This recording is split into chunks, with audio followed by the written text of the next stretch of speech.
comparer sa cote de popularité à celle de François Hollande ou même de Nicolas Sarkozy, pour voir un petit peu, mettre en perspective et savoir où on en est. On fera notre petite analyse du réseau des détracteurs de Macron. Je vous en avais parlé la semaine dernière et même celle d'avant.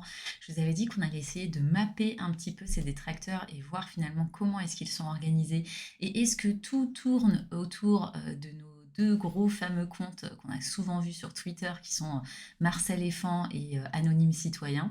Bon ben on va regarder un petit peu ça, voir s'il n'y a pas d'autres gros comptes finalement qui mobilise cette communauté sur Twitter en majorité, parce que c'est vraiment sur Twitter qu'on peut mapper ce type de relation, étant donné que tout est public. Le reste du live se fait sur tous les réseaux.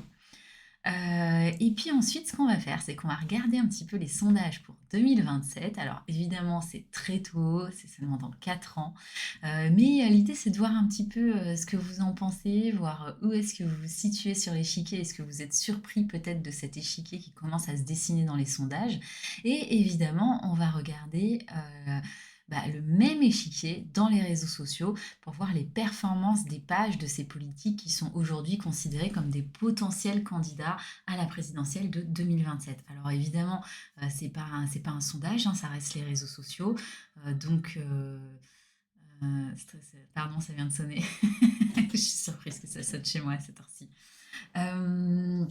Donc, évidemment, on a le biais des réseaux sociaux. Donc, l'idée, c'est pas que si un candidat a une page Instagram qui explose, ça veut dire que ce sera le prochain président de la République. Mais ça nous donne quand même une idée des tendances et de la popularité de ces candidats dans les réseaux sociaux. Donc voilà au programme de ce soir. Mais on va commencer donc par la cote de popularité d'Emmanuel Macron en ce moment. Plein de sondages sont sortis ces derniers jours, et là surtout avec cet anniversaire de l'élection. Donc à votre avis, on est à combien en cote de popularité de Macron, si vous n'avez pas vu l'info? À votre avis, est-ce qu'on est au plus bas après cette réforme des retraites, après toute cette mauvaise publicité auquel il a le droit, notamment dans les réseaux sociaux, mais aussi dans la presse française et aussi dans la presse internationale? À votre avis, on en est où? Est-ce qu'on est plus bas que François Hollande? Est-ce qu'on est plus bas que Nicolas Sarkozy? Allez, peut-être juste ça comme question.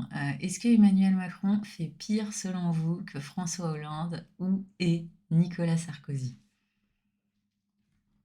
J'attends vos réponses avant de vous dévoiler le superbe graphe que nous a fait Nougat d'un baromètre IFOP qui est paru dans le JDD ce week-end. Alors, pire que qui? Coucou qui nous connaît, ça fait longtemps qu'on t'avait pas vu.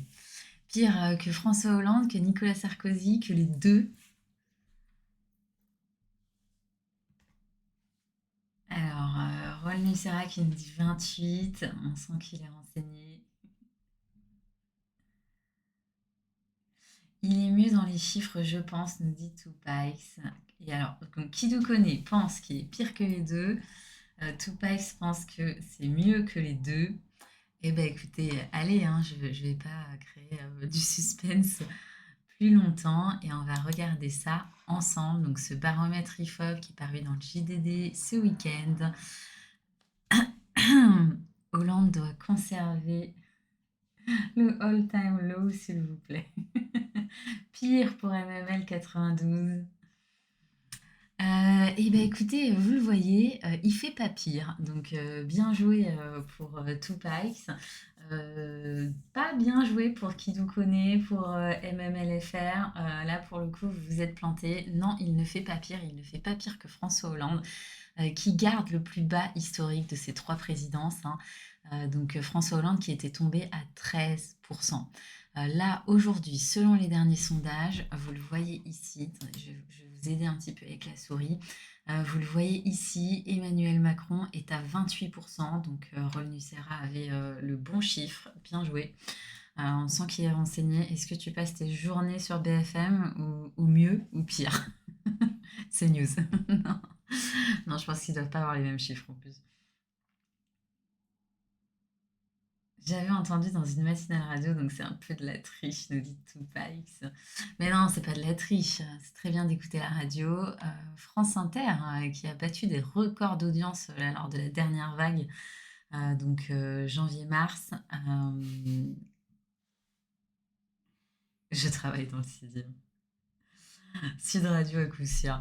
Alors en tout cas, France Inter a battu un record d'audience. Ils ont dépassé les 7 millions d'auditeurs, donc très très très très fort. Ma première matinale de France pour Léa Salamé et Nicolas Demorand. D'ailleurs, on parlera peut-être un petit peu de Léa Salamé un tout petit peu plus tard. Nougat lui fera une grande déclaration d'amour. Vous pourrez nous dire à quel point vous aimez peut-être Léa Salamé. Donc, Emmanuel Macron est donc à 28%. Vous voyez, il a quand même commencé à plus de 40% et il est à 28% en 12 mois. Donc, on est très bas. Mais comme vous pouvez voir, François Hollande a été à 13% et Macron n'a pas dépassé son plus bas historique, étant donné qu'il était à 23% au bout à peu près de presque 2 ans de son premier mandat. Donc, à peu près au moment des Gilets jaunes, hein. Au moment des Gilets jaunes, s'en est suivi le Covid. Il a quand même eu un premier quinquennat un petit peu compliqué. Mais il ne dépasse toujours pas, avec cette réforme des retraites, ces histoires de casseroles. Ah, d'ailleurs, je voulais vous montrer un petit truc sur les casseroles dont on a parlé la semaine dernière, un petit clin d'œil. Je vous enlève Internet juste pour pas vous spoiler en vous montrant la recherche. Mais on a une marque qui a surfé sur le truc. Et voilà. Attendez, je vais vous mettre l'image en grand. Évidemment, je n'y arrive pas. Si, voilà. Hop. Non, elle n'est pas terrible cette image. Attendez, j'arrive, hein. J'arrive. Je vais vous montrer cette pub parce qu'on avait parlé d'ailleurs ici des pubs et du fait qu'on trouve quand même, je crois, un peu tous que le niveau a bien baissé depuis quelques années. Et Tupac, tu vas adorer parce que c'est sur Jean-Marc Morandini que j'ai retrouvé le plus rapidement la pub sur son blog. Là voilà cette pub, la pub Ikea. À ce prix-là, ça peut faire du bruit. Donc avec les casseroles Ikea à 12,99 €, donc qui ont très très vite rebondi sur ces histoires de casserolades qui sont encore entêtées, hein. C'était encore entêté aujourd'hui, hein, les casseroles de Macron. Donc le buzz n'est pas terminé et Ikea a bien surfé dessus. Donc je voulais quand même vous montrer le petit clin d'œil. Mais on revient quand même à notre baromètre. Et donc vous le voyez, donc 13% c'était le plus bas de Hollande. Et on a parlé de Sarkozy aussi tout à l'heure. Et bien justement, donc Macron avec ses 28% aujourd'hui est au plus bas de Nicolas Sarkozy. Donc il avait déjà battu finalement pendant le premier quinquennat quand il était tombé à 23%. Donc est-ce qu'il va aller plus bas? Est-ce qu'il va stagner à 28? Est-ce qu'il va battre son propre record des 23? Est-ce qu'un jour il va battre celui de François Hollande? Parce qu'après tout, il lui reste quand même 4 ans, les gars. Il reste 4 ans à Macron pour nous surprendre et peut-être arriver à faire encore plus fort qu'un François Hollande et ses 13%. Possible après vous ou pas? Je veux bien un petit sondage, les gars. Est-ce que Macron va battre le record de François Hollande? Et j'ai une autre question d'ailleurs. Est-ce que rétrospectivement aujourd'hui, donc avec un quinquennat et une année, donc avec 6 ans d'Emmanuel Macron, est-ce que vous pensez encore le pire de François Hollande si jamais vous avez pensé le pire et donc si vous avez fait partie de la majorité des Français, a priori, hein, quand il est tombé à 13%, et puis à la fin, il a quand même terminé à 22%, hein, donc il n'est jamais vraiment bien remonté. Est-ce que rétrospectivement, François Hollande était un si mauvais président que ça ou pas? C'est une conversation qu'on a eue d'ailleurs avec Nougat après le live de lundi dernier. Donc voilà, je trouve ça rigolo de vous poser un peu la question et je serais curieuse d'avoir votre avis. La semaine prochaine, on cite Playboy ou Pire Gadget, imagine ce monde parallèle de fou. Tellement pas parallèle. Donc, pour ceux qui ont raté la ref, Marlène Schiappa dans Playboy, on vous a pas fait le plaisir la semaine dernière de vous montrer, si d'ailleurs je crois qu'on l'a fait, je me souviens plus, les photos de Marlène Schiappa dans Playboy, et puis l'interview d'Emmanuel Macron dans Pif Gadget. Bah voilà, hein, il faut toucher le plus de monde. De toutes les façons, à partir du moment où il participait, le parti en tout cas participait à des émissions de Cyril Hanouna, je crois que bon, de ça à Playboy et puis Gadget, moi, en tout cas, personnellement, plus rien ne me choque de la part de ce gouvernement. On s'adapte à l'audience. Je n'avais pas vu cette petite punchline de Nougat. Citez-moi une réforme mémorable de l'ordre qui ne concerne pas la commune LGBT. Alors, en plein dans le débat qu'on a eu la semaine dernière avec Nougat. Bon, bah, du coup, on a ton avis, hein, on a ton avis, Tupac. Mm. Et alors, désormais, donc Hollande, selon Nougat, c'est Tom Holland. Donc, c'est plus François Hollande, c'est Tom Holland, aka Spider-Man. Donc, sans E à Hollande. On sent le fan de Marvel. Euh, et donc, pour l'instant, vous pensez que non, hein, que Macron ne battra pas le record d'impopularité de Tom Holland.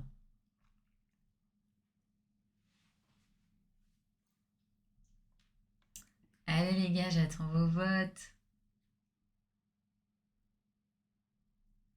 Bon, Rol Nissera nous a dit qu'il allait nous quitter. Je pense qu'il n'est plus là. Bon, donc a priori, c'est non. Vous pensez que Macron ne battra pas le record d'impopularité de François Hollande. Donc pour tout Paix, a priori, Emmanuel Macron est encore largement devant François Hollande. Je déteste Macron, mais bon, Hollande, c'est imbattable en vrai. C'est marrant hein, parce que finalement, souvent, on préfère un président une fois qu'il n'est plus président. Donc, je serais curieuse aujourd'hui, je ne l'ai pas vu passer dans Internet, ça peut se vérifier quand même, si Nougat peut vérifier en même temps s'il y arrive, si on n'a pas un petit sondage de popularité de François Hollande aujourd'hui. Je serais curieuse de savoir à combien il est, ou même Nicolas Sarkozy. Macron fait n'importe, mais au moins il fait quelque chose. Effectivement, c'est ça, hein, le plus gros reproche qui a été fait à François Hollande, c'était d'être trop inactif. Et puis alors en plus, avec le scandale du scooter et des croissants auprès de Julie Gaillet, il est encore plus passé pour un président qui avait le temps, quoi. C'était quand même un petit peu ça. C'était mieux avant. Exactement, c'est ça. On a toujours ce côté, c'était mieux avant, comme avec des sujets beaucoup plus légers, hein, comme la ZIC, par exemple, et ça, je trouve que c'est un éternel débat, même si je sais qu'on a ce syndrome de c'était mieux avant. Je persiste à penser que la musique que notre génération a connue est bien meilleure que la musique actuelle. Mais voilà, je sais que j'ai ce biais de c'était mieux avant. Mais quand même, j'ai hâte d'écouter Nostalgie, la radio Nostalgie dans 20 ans. Je me dis, mais ça va être un truc avec Maître Gims, Slimane, Vita. Ouais, et en même temps, il y aura du L'Homme Pâle, j'adore L'Homme Pâle. Il y aura aussi quelques artistes qui sont top. Donc je sais que j'ai ce gros biais, c'était mieux avant. Et c'est un biais qui existe encore énormément, évidemment, en politique. On préfère les présidents quand ils ne sont plus présidents. Sarkozy, d'ailleurs, je ne sais pas si vous avez un petit peu lu là-dessus, mais Sarkozy voit régulièrement Emmanuel Macron. On dit qu'il se voit à peu près une fois par mois. Et j'ai trouvé ça rigolo. J'avais écouté l'interview d'un député proche de Nicolas Sarkozy qui expliquait que quand il croisait Nicolas Sarkozy et qu'il lui demandait comment va Macron, quand Nicolas Sarkozy ne répondait pas beauté en touche, ça voulait dire qu'ils étaient à une période où ça n'allait pas entre eux. Et donc, a priori, c'est le cas en ce moment, parce que sinon, il dit très bien, enfin, voilà. Et donc, a priori, même Sarkozy aujourd'hui ne valide plus les méthodes d'Emmanuel Macron, lui aurait dit que c'était un petit peu trop agressif de la part d'un Nicolas Sarkozy. Je trouve quand même ça Je trouve quand même ça assez fort. Mais c'est vrai que c'est sous Nicolas Sarkozy hein, que les 62 ans étaient passés, il me semble, j'en suis sûre à 98%.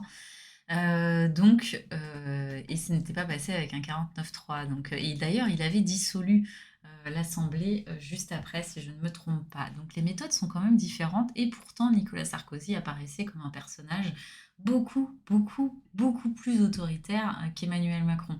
Nicolas Sarkozy n'avait rien caché de ses intentions. Je ne dis pas qu'Emmanuel Macron l'a fait, hein, mais Nicolas Sarkozy était cash dès sa campagne présidentielle. Nicolas Sarkozy, on savait qu'il voulait nettoyer les cités au Karcher, on savait que c'était travailler plus pour gagner plus. Enfin, dès le départ, il avait annoncé la couleur. Emmanuel Macron, la couleur s'annonce au fur et à mesure des années quand même. Euh, Pas de cote de popularité pour Hollande en 2023. Nougat n'a pas trouvé. Tout le monde s'en fout. Bah, pas moi. Merci Nougat. Mais non, moi je m'en fous pas. Je trouverais ça rigolo.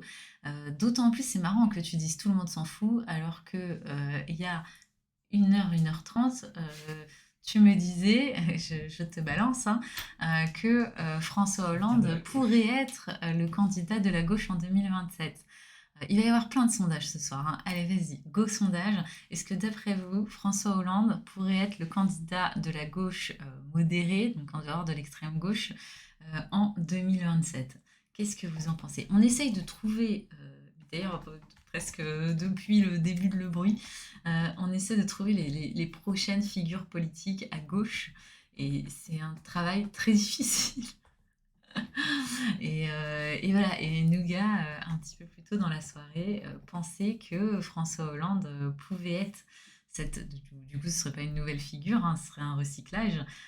Mais est-ce que d'après vous, François Hollande pourrait être le candidat de la gauche, peut-être pas du PS, peut-être d'un nouveau PS, d'un nouveau parti euh, euh, de la gauche modérée? Est-ce que François Hollande a pas déjà remonté sa cote de popularité et finalement serait le candidat le plus approprié? Aujourd'hui, on parle plutôt de Bernard Cazeneuve, mais qui sait, en 4 ans, tellement de choses peuvent changer. Déjà, souvenez-vous, pour les élections de 2010, attendez, je me trompe toujours, 2017, la primaire des Républicains, avant même que la primaire des Républicains commence, tout le monde, absolument tout le monde, même la presse, tout le monde, dans les Français, en tout cas des sondages, hein, donc les 1500 Français qui ont été interrogés, donc c'est ça tout le monde, pensait que Alain Juppé serait le prochain président de la République. Tout le monde se disait que le gagnant de la primaire des Républicains serait le prochain président de la République, et tout le monde disait que le gagnant de cette primaire serait Alain Juppé. Bon bah patatras, c'est François Fillon qui a gagné la primaire des Républicains, et François Fillon il s'est rétamé pendant la présidentielle et c'est Emmanuel Macron qui a gagné. Et tout ça, ça s'est passé en, allez, janvier, février, mars, avril, mais en 6 mois, si on compte la primaire, en 6 mois. Donc en 4 ans, il peut se passer tellement de choses. Et en même temps, je trouve ça rigolo de venir se mouiller un petit peu 4 ans avant et se dire, bon bah aujourd'hui, à ce moment T, qu'est-ce qu'on en pense et qui pourrait être la bonne personne. Tupac, déjà le concept d'avenir de la gauche, ça demande des capacités d'imagination hors du commun, pardon. Donc Tupac, la semaine dernière, jouait le rôle du gauchiste. A priori, c'est terminé cette semaine. A priori, c'est terminé. Alors, sondage terminé. Ok, égalité entre le non et le ha ha ha. Bon, bah, merci Nougat pour ce sondage, pas du tout biaisé. J'avais pas vu les propositions avant. Euh, donc en fait, Nougat ne croit même pas en sa propre, en sa propre idée. Christiane Taubira, Christiane Taubira, Christiane Taubira. Christiane Taubira, est-ce qu'elle peut revenir après cet énorme fail où on avait l'impression que tout le monde l'avait appelée Christiane, on a besoin de toi, c'est toi qui vas sauver la gauche. Et puis la meuf n'a jamais été au bout des 500 signatures. Non, j'y crois pas à Christiane Taubira, j'y crois pas. Puis alors se faire doubler par Anne Hidalgo, je pense que ça doit être difficile de se relever après ça. Donc non, non. In Nougat we trust. Voilà pour cette petite intro sur la cote de popularité pour savoir un petit peu où en est Macron après ces semaines et ces semaines de réforme des retraites, ces semaines de hashtag boycott Macron, Macron, c'était quoi déjà? Boycott Macron, Macron démission, Macron dictateur, Macron dégage, Macron, enfin il y en a tellement, je les ai tous travaillés hein, aujourd'hui pour les mettre dans une requête. Mais il y en a tellement pour les casseroles, le casserole 20 h, le blackout 20 h. Enfin, on en a quand même des masses. Et quand on voit tout ça, et du coup, on est forcément un petit peu biaisé hein, par tout ce qui se dit dans les réseaux sociaux, qui sont en plus énormément repris dans les médias. Et c'est pour ça aussi qu'on est là aujourd'hui, hein, c'est pour arriver à faire le tri dans tout ça. Bon, bah, finalement, quand on interroge vraiment les Français, où on en est, et bah, c'est pas si horrible que ça. Et je pense que c'est ce qu'ils se sont dit à l'Élysée. Bon, c'est sûr que c'est pas ouf, hein, c'est vraiment pas terrible d'être à 28% à 1 an de son élection. Mais bah, il y a pire, hein, il y a pire. Euh, donc, euh, donc à voir.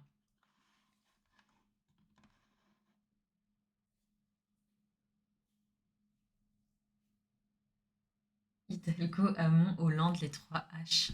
Ça, j'avais pas capté. Il y a peut-être une malédiction en fait. Il y a une malédiction du H à gauche.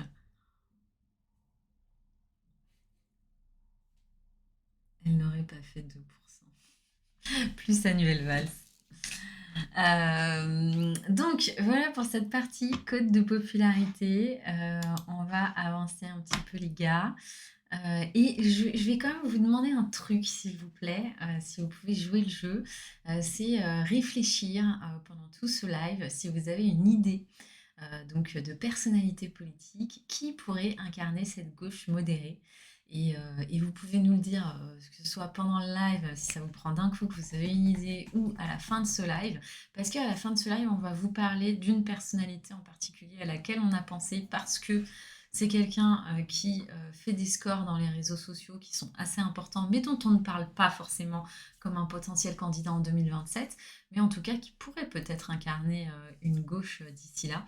Et ça m'intéresserait beaucoup d'avoir peut-être d'autres idées de noms qu'on pourrait un petit peu creuser, parce que je vous le dis, c'est franchement pas une tâche facile de trouver des personnalités politiques de gauche qui pourraient incarner un renouveau ou une résurrection. Voilà, je pense que vous m'avez compris. Roussel pour Flopuche. Roussel, on n'est pas vraiment à gauche modérée, on est quand même dans le parti dans le parti communiste. Mais Roussel, c'est sûr qu'il sera là en 2027. Enfin, c'est sûr. Je ne vais pas en mettre ma main à couper. Mais a priori, Roussel sera là en 2027.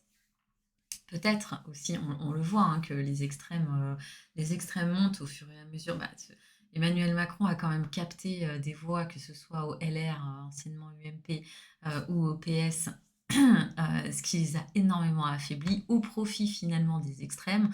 Donc est-ce que la gauche de demain, ça va pas être un Fabien Roussel qui va exploser? Tout est possible. Pour l'instant, on n'a pas vraiment l'air de se diriger vers cette option. On va aussi avoir la question de qui va incarner la France insoumise demain. Jean-Luc Mélenchon avait dit que ce serait sa dernière candidature. Est-ce qu'il va tenir parole? Est-ce qu'il va s'en faire une autre? Quel âge il a déjà, Jean-Luc Mélenchon? C'est pas la première fois que je pose la question en live, et j'arrive jamais à retenir son âge. T'es en train de checker, Nougat, ou je check? Ok, t'es pas du tout en train de checker. Je check vite fait, je me souviens plus de l'âge de Jean-Luc Mélenchon, mais je pense pas. 71. Mais Alain Juppé, finalement, est-ce qu'il était pas. Il était encore plus âgé, Alain Juppé, en 2017. Alain Juppé, quel âge il a? Ah bah il a 77 ans, donc non, c'était à peu près pareil. Mais du coup, si Jean-Luc Mélenchon a 71, ouais, il en aura quand même 75 à ce moment-là. Ça commence à être ardos. Mais il est capable de tout, donc à voir. Est-ce que c'est François Ruffin? Est-ce que c'est Louis Boyard qui incarnera la France insoumise? Est-ce que ce sera une femme? On sait que la volonté de Jean-Luc Mélenchon serait que ce soit une personnalité féminine. Est-ce que ce serait Raquel Garrido? Est-ce que ce serait Clémentine Autain? Est-ce que ce serait Mathilde Panot? On a quand même un peu le choix hein, chez LFI, pour le coup, les questions peuvent se poser et je pense que l'échiquier peut être énormément bouleversé en 4 ans. Donc ce serait intéressant à voir si réellement Jean-Luc Mélenchon enlève le tablier, quoi. C'est pas complètement ça l'expression, mais voilà, vous avez compris. La plupart des modérés ont déjà rejoint la majorité présidentielle. Voilà, c'est un petit peu ce que je disais. L'avenir n'est pas à la modération après 10 ans de en même temps, les gens voteront radical, donc c'est LFI ou RN, et puis c'est tout. Et ouais, encore une fois, en 4 ans, je pense que les choses peuvent changer, mais voilà, c'est ce qui se profile. Aujourd'hui, on parle beaucoup de la montée en puissance de Marine Le Pen dans les réseaux. Je sais pas ce que tu as dit, Tupac, mais alors Nougat, il est mort de rire à côté de moi, donc je suis forcément obligée de m'arrêter et de lire ton com. Euh, Ok, c'est vrai que c'est drôle. Peut-être pas au point, parce que Nougat est vraiment mort de rire en tout cas. Donc sache-le, t'as marqué un gros point. J'espère que non, que tous les hommes ne tomberont pas pour harcèlement. Mais c'est bien parti aussi, hein. C'est bien parti aussi. Donc oui, voilà, ce que je vous disais, c'est que on va le voir un tout petit peu plus tard. Je veux d'abord qu'on aille regarder les détracteurs, mais on va voir que dans les sondages pour 2027, donc des projections vraiment lointaines, mais donc au moment où je vous parle, est-ce que les Français, pour qui les voix des Français se dirigeraient, bon, bah, Marine Le Pen est en bonne position. De là à ce qu'elle soit la prochaine présidente, j'allais dire des États-Unis, ailleurs. La prochaine présidente de la République, bah, j'espère pas, hein, voilà. Mais tout est possible et ça c'est un truc que j'ai beaucoup dit et que je persiste parce qu'on a toujours ce débat un peu avec les potes toujours une grosse partie à dire moi je vais pas voter au deuxième tour, de toute façon je sais très bien qu'elle passera pas, non elle passera jamais, non elle passera jamais, non elle passera jamais. Bon moi j'avoue que ça fait 10 ans que j'ai tendance à dire si si elle peut passer, si si ça peut passer, un jour ça passera. Et donc allons voter, allons voter, allons voter. Mais j'espère tellement me tromper. Mais à la limite, si je me trompe, bah voilà, tant mieux. Et au moins, j'aurais fait en sorte peut-être que quelques personnes aillent voter pour que ça n'arrive pas. Donc ce serait cool. Monsieur Nougat qui rit en régie, on dirait les rires de la régie sur Zen. Quelle fierté. Clémentine Autensin, on va mettre une caméra régie pour quand je rigole, mais grave. De toute façon, on a pour idée de peut-être mettre un petit fauteuil derrière ou un petit fauteuil devant, et donc à un moment donné, vous verrez Nougat, sinon c'est pas drôle. Ou alors d'avoir une caméra qu'on puisse retourner, je sens qu'il est ravi par cette idée, parce qu'il fait son malin sur le chat, mais il a pas du tout envie d'être face cam. Et pourtant, vous savez pas ce que vous ratez, les gars. On est sur une figure de mode. On est sur. Bah quoi, c'est gentil ce que je dis. On sait pas si c'est gentil. Mais bien sûr que c'est gentil, une figure de mode, enfin. Elle serait capable d'être élue et de ne rien faire. Bah, en même temps, tu peux te dire, c'est peut-être la meilleure méthode pour être élu. Et puis bon, bah, on a vu avec François Hollande que c'était pas forcément la meilleure des méthodes. Donc ouais, non, enfin, elle serait capable d'être élue et de ne rien faire si elle n'a pas l'Assemblée avec elle. Mais si elle l'a, je pense pas que ce serait une candidate muette. J'ai un peu de mal à le croire. Vous voulez entendre la voix de Nougat? Nougat, tu leur fais un petit mot au micro pendant que je prépare mon petit réseau des opposants de Macron, qui l'ont fait tomber à 28% en 11 mois. Tu leur fais un petit ASMR? Comme ça, c'est marrant. Ah ouais, ouais, c'est vraiment du ASMR dégueulasse là, hein. Tu les as pas gâtés là. Je peux raconter ma blague préférée si tu veux. Allez, raconte ta blague préférée et j'enchaîne avec le réseau.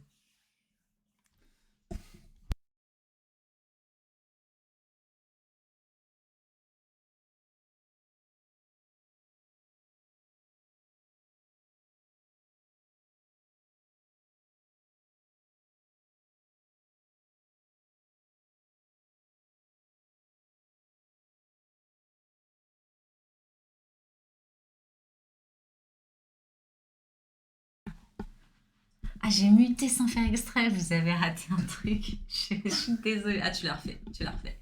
Tu l'as refait, Nougat. Allez. Allez, viens, tu l'as refait. Vous l'avez entendu ou pas? J'ai muté peut-être en reprenant le micro. Est-ce que vous avez entendu la vanne de Nougat ou pas? On a perdu Nougat. Non, tu la fais pas? Tu la refais pas? Tu la refais pas, t'assumes pas? Allez, assume. Bon, allez, il n'assume pas. Il n'assume pas. Tu assumes? Non, il n'assume pas. Il ne parle plus, il ne dit plus un mot. Je crois qu'on va plus l'entendre. Je sais même pas s'il va oser faire une seule vanne sur le chat. Alors, je peux vous dire qu'il est sorti. Je suis dégoûtée. J'ai appuyé sur le mute. C'était un one time. Ouais, ouais, ouais. Non, non, mais vous inquiétez pas. Je l'aurai. Je l'aurai un jour. Il refera cette vanne en live parce que je veux que si un jour il soit connu d'une manière ou d'une autre pour quoi que ce soit, je veux qu'on puisse ressortir ce passage. Et tout le monde réclame là. Tu te rends compte, il y a 1 million de spectateurs qui réclament ta blague. T'es obligé de la faire, nous gars. T'es obligé, on peut pas penser à autre chose tant que tu l'as fait. Ok. C'est un mec qui rentre dans un café. Plouf.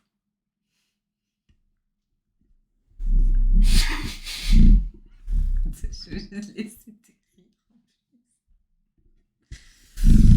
Voilà, voilà. Voilà avec quoi je compose chaque lundi. Il gagne d'être connu. Et ne vous déconnectez pas, s'il vous plaît. Ne vous déconnectez pas à cause de la vanne de Nougat. Est-ce que vous êtes toujours là?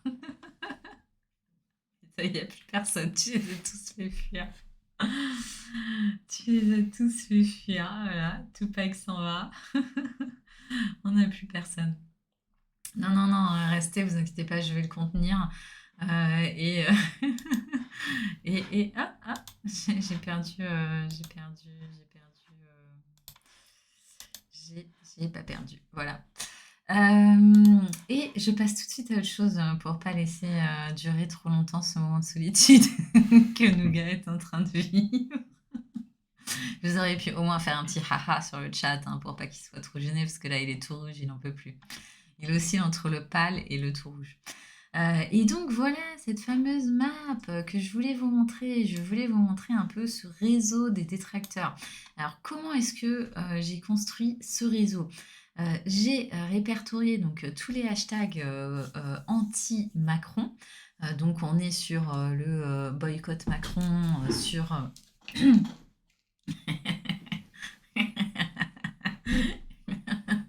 Ah, joli, joli tout pace. On est donc sur les hashtags boycott Macron, Macron démission, Macron dégage, etc. Donc vraiment des hashtags clairement anti-Macron. Et ici, ce que vous voyez donc sur cette map, ce sont tous les comptes. Donc c'est uniquement Twitter, hein, là, ici. Ce sont donc tous les comptes qui ont posté un message sur Twitter entre début janvier et aujourd'hui en utilisant un de ces hashtags. Et dans toutes ces comptes du coup qui ont posté sur le sujet, ont été retirés les médias. Donc il peut en rester quelques-uns parce que j'ai pas une liste exhaustive de tous les médias, mais j'en ai retiré une bonne partie parce que le Figaro peut très bien titrer un tweet en disant les hashtags boycott machin atteignent tant de posts, etc. Donc ceux-là, j'ai essayé le plus possible de les enlever, mais bon, vous voyez, on a quand même encore quelques comptes dits médias qui restent forcément dans la masse. Et donc là, ce qui est intéressant de remarquer, bon bah déjà, c'est que c'est un noyau très dur. C'est que toutes ces lignes donc qu'on voit entre les comptes, ce sont des retweets ou des likes, ce sont des interactions. Donc on voit qu'il y a énormément d'interactions entre les mêmes personnes. Et on n'a que quelques comptes finalement qui sont à la périphérie, donc qui ne sont pas entièrement connectés et qui vont aller toucher quand même des gens extérieurs à cette communauté très soudée finalement. Donc ces personnes extérieures, bah là vous le voyez, on est sur un média, donc Alerte Info. Ici on est sur Alexis Corbière, donc qui touche quand même d'autres personnes qui ne sont pas dans ce réseau de détracteurs d'Emmanuel Macron. Ici, on retrouve François Ruffin, donc qui récupère aussi ces contenus échangés par cette communauté et qui va les diffuser à un autre type de communauté moins engagée sur cette thématique-là. C'est hyper intéressant, hein, je trouve, ce type de map, parce que ça nous permet de comprendre un petit peu le fonctionnement. Si François Ruffin était au milieu de ce réseau de nœuds, de comptes, on saurait que c'est grâce à lui que le réseau est organisé, et donc on est sur un réseau entièrement organisé par LFI. De toute façon, ils sont plus malins que ça. S'ils voulaient organiser un réseau, ils ne le feraient pas avec leur compte officiel. Mais ça nous permet un petit peu de voir qui est là. Et donc évidemment, on va regarder qui est au centre, parce que donc si on est au centre, c'est que on est un des éléments extrêmement forts du réseau. Et donc on retrouve notre fameux compte anonyme citoyen qui a quand même 120 581 abonnés. Et puis on retrouve aussi, là, ici, Marcel Effant, et c'est 65 846 abonnés. Donc, vous voyez qu'on est sur 2 gros ronds. Donc, ça veut dire que ce sont des personnes qui ont de la puissance dans le réseau. Plus le rond est gros, plus ce sont des gens actifs et puissants. Plus le rond est petit, et plus ce sont finalement des suiveurs, ceux qui vont moins s'exprimer sur la question. Et qui vont donc avoir moins de retentissement. Donc vous voyez, François Ruffin, on est quand même sur un gros rond parce que c'est un compte qui est puissant, même s'il n'aura pas tweeté autant de fois qu'un anonyme citoyen ou qu'un Marcel Effant. On va avoir aussi ici des comptes, pour le coup, qu'on n'avait pas forcément regardé jusqu'ici, mais qui sont a priori puissants. Donc là, on a ce compte-là. Alors, c'est pas très malin parce que si Clément Lano, c'est pas un journaliste, mais un photographe qui fait des photoreportages. Alors, celui-ci, je voulais le voir. Caliste. Alors, on devrait le retrouver là. Alors, hop là, pardon. Pardon. J'ai un peu bugué. Je sais plus où il est. Il est là. Voilà, elle est là. Calistor. On va aller voir qui c'est. Suivi par Marcel et Anonyme Citoyen. Donc là, vous voyez aussi que c'est pas un réseau inventé. C'est pas Nougat qui nous a créé ce réseau. Hein. Ce réseau est vraiment réalisé grâce à la donnée. Passionné de politique, curieux de l'être humain, amoureux de la nature, insoumis. Donc on est aussi sur une insoumise, une LFI a priori. Gaulois réfractaire et ami des chats. 120 000 abonnés, soit 0,2 de la population française. Évidemment, on reste dans le biais des réseaux sociaux, mais ce sont des comptes qui restent puissants dans les réseaux sociaux sur cette thématique-là, parce que tu le vois, ils sont repris par énormément de monde. On a peu de personnalités politiques qui sont à 1 million sur les réseaux. Alors là, on a un journaliste, Rémi Buisine, mais vous voyez du coup qui reste en périphérie, qui n'est pas l'investigateur de ces nœuds-là. Donc, qui est-ce qu'on a d'autre d'important? Le G-Média qui reprend à peu près tout, Révolution Permanente également, AB7 Média. Là, on est sur des petits comptes. On est quand même les deux gros catalyse toute cette communauté, ça reste Marcel Effant, anonyme citoyen. On a Florian Philippot là, qui est quand même aussi puissant. Il n'est pas sur toutes les thématiques. C'est peut-être plus quelqu'un qui va amplifier, c'est-à-dire qui va beaucoup reprendre les contenus des autres. Il est très très très cité de toutes les façons sur Twitter. Dès qu'il y a un contenu anti-gouvernement, anti-Macron, il est énormément cité. Mais c'est intéressant là quand même de voir à quel point il est connecté avec tous ses comptes, avec Anonyme Citoyen, avec Marcel Effant, avec même Alerte Info.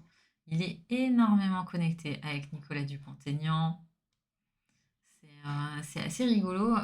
Et ça, ce qui est intéressant dans ce type de map, c'est finalement de comparer l'évolution. Là, vous voyez, on voit donc qu'il y a 82 311 nœuds qui sont cachés dans cette map. Donc, ça veut dire qu'on a au moins 82 300 personnes, comptes qui se sont exprimés sur le sujet. Et d'ailleurs, le vrai chiffre, c'est 87,1 000 comptes, uniques, comptes qui se sont exprimés sur le sujet. Et chacun de ces comptes, en moyenne, a posté 6,1 posts. Donc c'est clairement une communauté qui est très motivée. En général, sur des sujets même politiques, on tourne plus autour de 2, de 3, et en période de campagne présidentielle, on était entre 3 et 4. Donc là, quand on atteint un niveau à 6, on est vraiment dans quelque chose de militant. Et d'ailleurs, on l'avait vu avec des comptes comme Mars Éléphant ou Anonyme Citoyen, ce sont des comptes qui postent près de 100 tweets par jour. Donc, on est sur une communauté très, très, très activiste, et qui, ce que je tiens également à dire, c'est donc 87 000 personnes, hein, qui utilisent ces hashtags. On est loin des 19 000 personnes qu'on retrouvait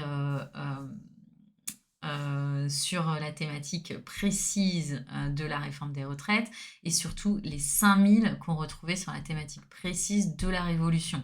Quand on avait fait cette étude-là, je vous avais dit, bon, bah, alors après, ok, il y avait énormément de bruit autour de cette demande de révolution, tout cramé, tout pété, etc. On regardait les uniques auteurs, ils étaient 5000. Bon, bah, 5000 personnes, même s'ils génèrent 1 million de tweets, ça reste 5000 personnes. Là, ici, on parle quand même de 87 000 personnes, ce qui est quand même conséquent dans les réseaux sociaux. On n'est pas sur une petite niche. Mais c'est 87 000 personnes qui fonctionnent énormément entre eux et qui sont catalysées par des comptes extrêmement militants comme Anonyme Citoyen, Mars Éléphant, et qui vont être amplifiés par des comptes plus populaires comme ceux de François Ruffin, ou même Florian Philippot, ou même Nicolas Dupont-Aignan, ou certains médias. Donc voilà pour cette partie un petit peu map, et qu'on pourra faire sur d'autres sujets divers et variés. On peut même faire des maps comme ça avec du pour et du contre selon les couleurs, pour voir un petit peu quels sont les types de communautés sur un sujet. Bon, là, ça ne servait pas à grand-chose étant donné qu'on sait déjà qu'on est sur du contre.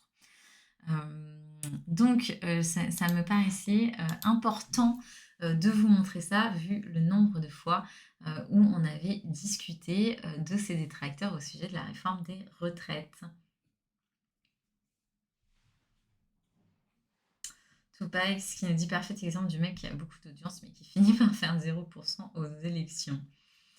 Et effectivement, alors après Philippot, c'est vraiment une petite niche, hein, qui tourne autour de lui, alors quoique, il est puissant sur YouTube, hein, quand même. C'est vrai qu'il est quand même assez puissant, et ça fait patatras aux élections. On a un autre exemple, hein, on a Éric Zemmour.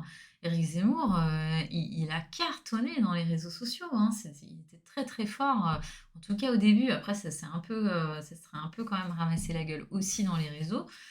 Parce que finalement, c'était pas tellement les performances de ces pages qui cartonnaient, même si elles étaient puissantes, mais c'était aussi tout le bruit qu'il générait autour de lui, quoi. Et puis bon, bah, ça a un peu fait plouf au moment des élections. Donc c'est pour ça qu'il faut toujours se rappeler quand même que les réseaux sociaux, ça nous donne plutôt une idée de la tendance, de ce vers quoi vont les gens, ce vers quoi ils tendent, mais ce n'est en aucun cas le reflet de ce qui va se passer dans les urnes. D'autant plus que tous les Français ne sont pas dans les réseaux sociaux, tous les Français ne s'expriment pas sur la politique dans les réseaux sociaux, et je pense qu'on va tendre d'ailleurs vers une certaine catégorie de la population assez précise, hein, qui va s'exprimer surtout sur des sujets politiques dans les réseaux sociaux. Mais bon, à voir déjà ce que Elon Musk va faire de Twitter aussi, puisque Twitter, c'est quand même le réseau, c'était le réseau de la politique par excellence. Maintenant, on voit qu'il commence aussi à cartonner sur des Instagram, sur des TikTok. Donc, on va voir ce qui va se passer et ce que va devenir Twitter. Moi, j'ai vraiment hâte de voir comment ça va se passer avec Elon Musk.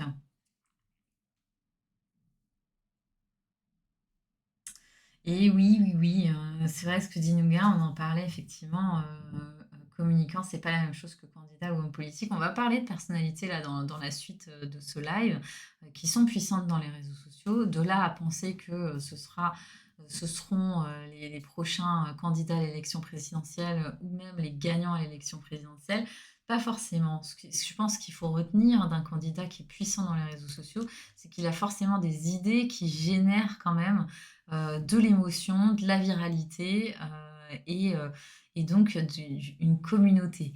Et après, bon, bah, cette communauté, elle va évoluer dans un sens ou dans un autre. Elle peut être récupérée par quelqu'un très facilement, elle peut être récupérée par quelqu'un au dernier moment. Enfin, voilà, tout peut toujours basculer. Il n'empêche qu'il nous dessine quand même une tendance de ce que les gens pensent, de ce que les gens veulent entendre. Et ça, je pense que c'est important. Et puis, il ne faut pas oublier aussi, parce qu'on a tendance à dire, donc oui, les réseaux sociaux ne sont pas représentatifs de la France. Je pense qu'il ne faut pas oublier non plus qu'il y a énormément de gens dans les réseaux sociaux qui ne vont pas voter. C'est-à-dire qu'on pense toujours dans l'autre sens, c'est-à-dire les gens qui votent ne sont pas tous sur les réseaux sociaux. Il y a aussi énormément de gens dans les réseaux sociaux qui ne vont pas voter et qui, pour autant, devraient, je pense, être entendus. Parce que est-ce qu'on ne devrait pas aussi réfléchir à l'avenir de la politique, de la démocratie, des règles en tout cas de la démocratie actuelle? Enfin, voilà, il y a plein de choses qui peuvent être réfléchies et les réseaux sociaux, à mon sens, peuvent réellement aider à nous mener vers une direction qui pourrait plaire au plus grand nombre. Et plus grand nombre, je parle quand même aussi surtout des jeunes qui aujourd'hui, on le sait, ne vont pas voter, ou alors quand ils vont voter, ils vont plutôt voter pour les extrêmes. Donc, bon, c'est que, il y a quand même forcément, un souci, et c'est un souci auquel, mais d'ailleurs, je crois qu'Emmanuel Macron a lancé un secrétariat d'État, hein, pour réfléchir aux prochaines étapes de la démocratie en France, ce qui est ce qui est une très bonne initiative, mais ouais, à voir quoi, à voir si c'est juste se poser autour de la table, et ne rien faire avancer ou si de réelles propositions vont être lancées. Et c'est compliqué parce que bon, bah, le mec, il est là encore 4 ans. Je pense qu'il s'en fout du futur de la politique française. J'exagère, j'espère qu'il s'en fout pas. Mais faut pas oublier que ce sont quand même des gens qui sortent de grandes écoles et à qui on dit hein, toi tu peux faire carrière à droite, toi tu peux faire carrière à gauche, et du coup ils vont à droite, ils vont à gauche, ils pensent quand même à leur carrière personnelle. Je ne pense pas qu'on est sur des Avengers de la France. Voilà, mais peut-être que je me trompe.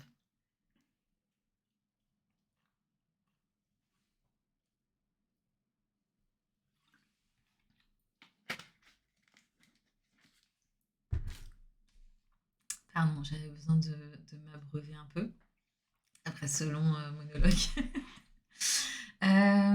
Et donc, qu'est-ce que je vous avais prévu pour la suite? Eh bien, donc on a vu la cote de popularité de Macron, on a vu que Macron restait au-dessus du plus bas historique de Hollande, mais qu'il est au niveau du plus bas historique de Sarkozy, hein, quand même. Donc, important à noter. Donc, en 11 mois, il est tombé à 28%. Mais il a fait pire pendant le premier quinquennat, puisqu'il était tombé à 23, et je vous rappelle que pour Hollande, le plus bas, c'était 15. Donc on en est là sur la cote de popularité de Macron. Je vous ai montré que les opposants de Macron sont quand même 87 000, que c'est une communauté qui est très motivée, donc qui est quand même importante, et qui, même si elle existe surtout dans les réseaux sociaux, alors on a quand même vu des millions de gens dans la rue, hein, mais qu'en tout cas elle persiste dans les réseaux sociaux, c'est une communauté qui est forcément écoutée étant donné qu'elle est puissante, qu'elle génère beaucoup de bruit et que du coup elle est quand même écoutée et reprise par la presse, et donc mathématiquement elle fait forcément du mal à la popularité de Macron. Maintenant, est-ce que ça va se tasser dans les prochaines semaines? Est-ce que Macron va obtenir finalement son allez, on passe à autre chose les gars, qu'il nous a offert pendant son allocution de la semaine dernière? À voir. On verra ça, je pense, très très très très vite d'ici la fin de la saison. De toutes les façons, les choses vont forcément se tasser avant l'été, de mon humble avis, hein. Mais, mais que peut-on attendre de quelqu'un qui avait 23? Pourquoi tu balances ça?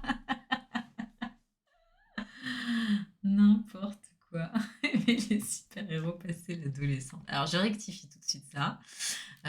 J'ai juste dit que par rapport à toutes ces critiques hyper négatives sur Ant-Man, bah moi j'ai plutôt passé un bon moment, alors qu'en l'occurrence, le dernier Thor, j'ai trouvé ça vraiment nullissime. Et le dernier sorcier, là, je sais plus, Doctor Strange, j'ai trouvé ça vraiment nullissime. Bon, voilà, j'avais l'impression de regarder Chérie, j'ai rétréci les gosses comme dans les années 90, et j'ai trouvé ça plutôt rigolo. Mais voilà, basta. Donc, je reprends le fil de mon action. Donc, on a vu la cote de popularité de Macron qui n'est pas encore au plus bas au score de François Hollande, mais qui est au plus bas de Sarko et qui n'est pas encore au plus bas du premier quinquennat de Macron. Je vous ai montré les détracteurs qui sont donc 87 000, qui sont énormément motivés avec 6,1 mentions moyennes dans les réseaux sociaux.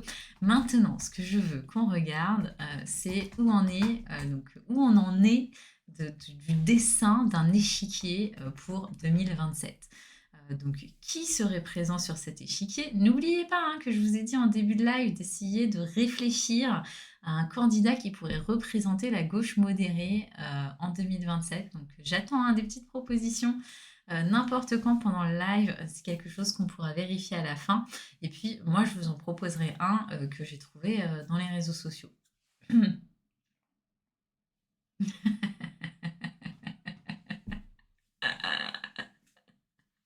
J'adore LOL qui ressort, oui. C'est pas qui perd sort, c'est qui ressort. Et oui, moi je ris. Voilà, je suis mon public. Et j'ai appris qu'ils gagnaient 200 000 par épisode, les mecs. Alors, pas tous. Ah bah je sais pas. Des stars. Il y a que des stars quand même dans LOL qui ressort. Enfin, excuse-moi, Leila Bekti, Géraldine Nakache. Bon, Paul Mirabel, c'est un peu moins une star, mais ouais, ils ont pas le même salaire peut-être. Mais c'est vrai que quand tu apprends qu'ils ont gagné 200 000 € alors qu'ils font gagner 50 000 balles à l'association, c'est un petit peu gênant. On va dire. Enfin bon, Blanche Gardin, est-ce que c'est une grosse star? Blanche Gardin, c'est moins une grosse star qu'une Leila Bekti ou une Géraldine Nakache. Mais bon, on est en train de. Tu as cassé l'émission, Tupac. Tu as cassé cette émission. Ouais, Blanche Gardin. Du coup, si à Blanche Gardin on a proposé 200 000, c'est qu'on a dû proposer plus à des Gérard Darmon, Gad Elmaleh, Philippe Lachaud, on s'en fout, il pourrait être remplacé par n'importe qui. Mais non, mais c'est vrai. Je pense que Nougat peut remplacer Philippe Lachaud demain. Allez, lançons un hashtag. Nougat Lachaud. Ça le fait, Nougat Lachaud. Bon, vous allez arrêter de me couper dans mon live.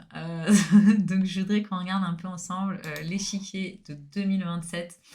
Voir un petit peu, selon les sondages, finalement, qui serait sur cet échiquier. Je vais vous montrer ça tout de suite dans un article de Challenge. On va regarder ensemble, selon les derniers sondages, qui seraient les candidats. Hop là, attendez, je vous zoome ça. Voilà, les intentions de vote donc au premier tour, et ça rejoint un petit peu ce qu'on disait avec Tupac, ce dont on parlait, du fait que Emmanuel Macron a glané quand même les voix des partis plus modérés, j'avais pas vu le sondage 123, des partis plus modérés, et du coup fait remonter les extrêmes. Donc on a une Marine Le Pen qui, donc dans un scénario où Édouard Philippe serait le candidat de la droite, serait donc première au premier tour avec 30% des voix. Édouard Philippe donc, serait juste derrière avec 24, suivi de Jean-Luc Mélenchon. Donc, a priori, personne ne pense encore que Jean-Luc Mélenchon va vraiment raccrocher les gants. Voilà. Donc il serait à 16, Éric Zemmour à 7, ce qui est à peu près ce qu'il a fait, il me semble. Éric Zemmour, il nous a fait combien? Il faudrait qu'on mette à côté, on va se mettre à côté les chiffres, je ne me souviens plus, du premier tour.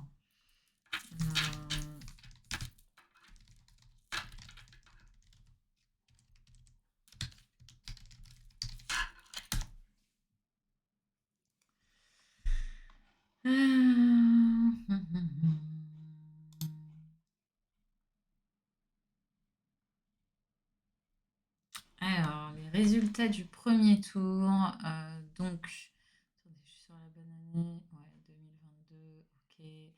Donc, on était sur 28% pour Emmanuel Macron, 23% pour Marine Le Pen et 22% pour Jean-Luc Mélenchon, alors que là, voilà, il serait quand même plutôt loin derrière avec 16. Marine Le Pen passerait devant avec 30, ce qui est supérieur à ce que Macron a obtenu, et Édouard Philippe à 24 contre une Pécresse qui était à 4. Et je vous l'ai dit, voilà, Zemmour, j'avais bien le souvenir qu'il était à 7, et donc il est encore à 7 dans les intentions de vote. Donc ça, ce serait les chiffres du premier tour. Alors, vous voyez que donc à gauche, on avait donc au PS, hein, on avait donc Anne Hidalgo qui était... Oh, j'avais oublié que le score était si bas. Oh, j'avais oublié. 1,75. 1,75. Ça me fait penser du coup à ce que disait Flopuche sur Fabien Roussel, hein, qui était, bon, c'est très bas aussi, hein, mais qui était quand même deux fois, quasiment, qui a eu 2 fois plus de voix qu'une Anne Hidalgo. 1,75, j'avais oublié cette humiliation incroyable quand même, hein. Jean Lassalle à 3,13 et Anne Hidalgo, le PS à 1,75, c'est incroyable. Donc voilà, une Pécresse qui était à 5 contre un Édouard Philippe qui serait à 24. Donc là, on est dans une hypothèse, dans un scénario où Édouard Philippe serait le candidat de la droite et Bernard Cazeneuve serait le candidat de la gauche, ou en tout cas du PS.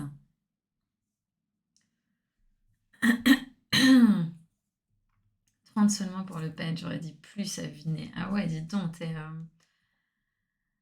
pas beaucoup plus que 2022 finalement. Non, c'est pas encore beaucoup plus parce qu'elle était déjà à 28, donc, ou 27, attendez. Non, 23, si, attendez, c'est beaucoup plus, elle était à 23.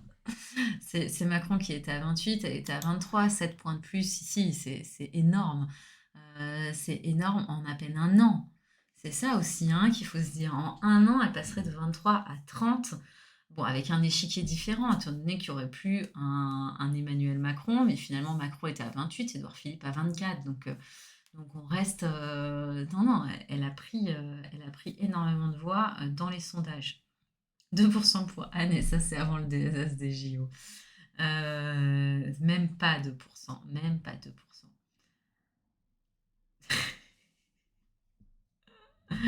Si une personne peut battre Hollande dans la postérité, c'est bien elle. Après certaines personnes, Géraldine Nakache battrait le MLP. Tu sais que là, je pense que tu viens de faire le plus beau compliment de la vie de Nougat. C'est un beau. Moi, en fait, on n'a jamais parlé de Bafi tous les deux. Mais moi, j'adore Bafi. Comme on a un peu le même humour, je me dis que tu aimes aussi Bafi. On n'a pas le même humour. Il était très très bon, Bafi. Il était vraiment très très très bon. C'est vraiment dommage qu'on ne le voit plus. Donc voilà, Tupac, tu seras un héros à jamais dans le cœur de Nougat.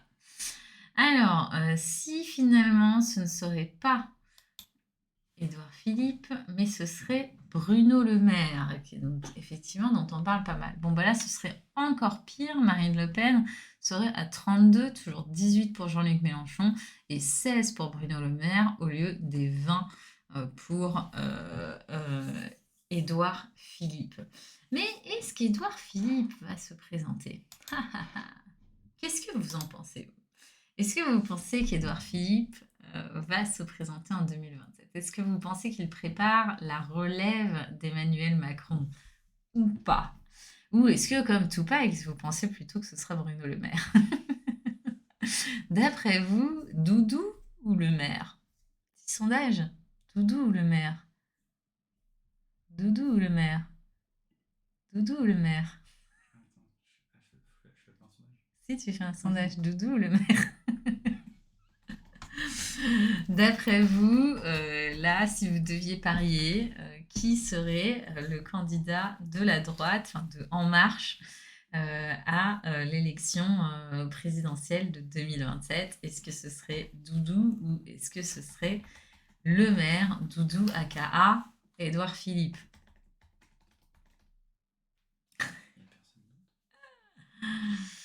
Non, la relève d'En Marche, non, c'est les deux. C'est les deux potentiels successeurs, en tout cas aujourd'hui.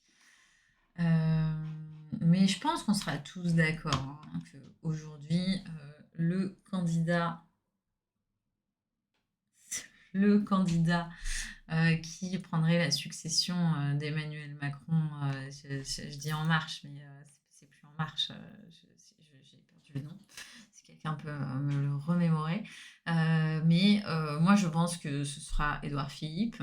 Et d'ailleurs, c'est pour vous dire qu'il y a forcément un biais dans les réseaux sociaux, on va tout de suite voir que Édouard Philippe, dans les réseaux, c'est nobody. Alors, pas forcément dans les discussions, c'est-à-dire que évidemment qu'on parle énormément d'Édouard Philippe dans les réseaux sociaux, mais là, ce qu'on va regarder, c'est un peu la performance des pages des candidats, et donc pour qu'ils aient de bonnes performances, il faut qu'ils soient actifs. En l'occurrence, Édouard Philippe n'est pas du tout actif dans les réseaux sociaux. Pour l'instant, il fait encore vraiment profil bas. Voilà, il parle de son alopécie, mais pour l'instant, c'est un petit peu près tout. Toi, tu vois plus le maire, Nougat. Tu penses que l'alopécie d'Édouard Philippe doit lui faire se poser la question. Ah ouais, tu penses que les Français n'éliront pas un président. Moi, je trouve qu'il a eu une très bonne. On lui en a parlé, hein, je me demande si c'était pas l'émission de Léa Salamé d'ailleurs. On lui a posé la question non, c'était quotidien. On lui a posé la question de l'alopécie, encore une fois, et puis il a rétorqué parce qu'aujourd'hui, il faut être beau pour être élu président de la République. Il n'y a donc jamais eu de président de la République moche. Et évidemment, tout le monde s'est esclaffé en pensant à Tom Holland. Je pense, voilà, sans vouloir trahir de secret. Et 50-50, hein, donc vous ne tranchez pas finalement tant que ça entre le maire et Édouard Philippe.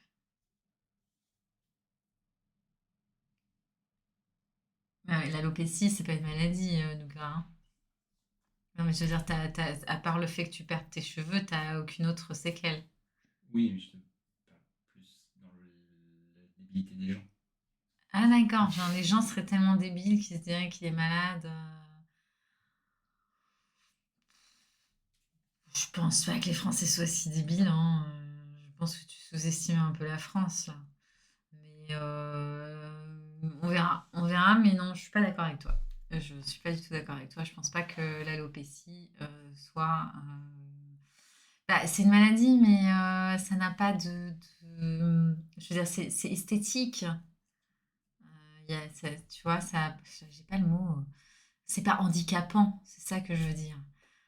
Si ta maladie à 50 piges, c'est de perdre tes sourcils, franchement, ça va, il y a pire, hein.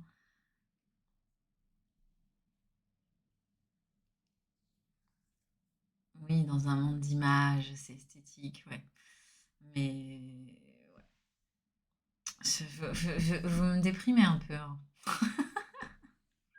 Non pas que je veuille qu'Édouard Philippe soit le prochain candidat, mais ce que je trouve déprimant, c'est si un candidat perd de sa présidentialité parce qu'il perd ses sourcils, je trouve ça un peu dommage. Même si c'est vrai qu'Édouard Philippe, il avait ce charme physique qui lui allait, non mais c'est vrai, qui faisait aussi de lui, qui, je pense, attirait aussi la sympathie, créer en tout cas une cote de sympathie peut-être un peu plus élevée que depuis qu'il a son alopécie. Mais à voir. En tout cas, pour l'instant, c'est le candidat en dehors de Marine Le Pen qui obtient le plus de voix dans les sondages. Évidemment, on parle des sondages. Donc voilà comment se dessinerait un peu l'échiquier de 2027. Je vous le remets un petit coup. Donc Marine Le Pen à 32. Attendez, je vous remets plutôt le scénario Édouard Philippe qui est un peu moins positif pour Marine Le Pen. Mais donc Marine Le Pen serait à 30 contre un Édouard Philippe à 24, Jean-Luc Mélenchon à 16. Zemmour qui serait toujours à 7. On aurait Laurent Wauquiez pour les Républicains qui serait à 5. C'est marrant parce que j'ai parié il y a avant le premier mandat d'Emmanuel Macron, pendant la présidentielle en fait, donc de 2017, j'ai parié avec un journaliste de l'Obs. Il pariait que Laurent Wauquiez serait président en 2022 ou 2027. Et moi, j'ai dit que non. Bon, pour l'instant, j'ai encore gagné. Mais qui sait ce qui peut se passer d'ici 5 ans? Je mets pas ma main à couper. Et je crois on a dû parier une bouteille de champagne ou un resto, un truc comme ça. Bon, il s'en souvient peut-être pas. Moi, je tendance à me souvenir de mes paris. Un Bernard Cazeneuve, donc qui serait au même niveau à 5, hein, donc finalement le PS et les Républicains au même niveau à 5. Un Yannick Jadot juste en dessous avec Fabien Roussel aussi et le Parti communiste à 4. Et puis Nicolas Dupont-Aignan, Philippe Poutou et Nathalie Arthaud tout en bas de l'échiquier.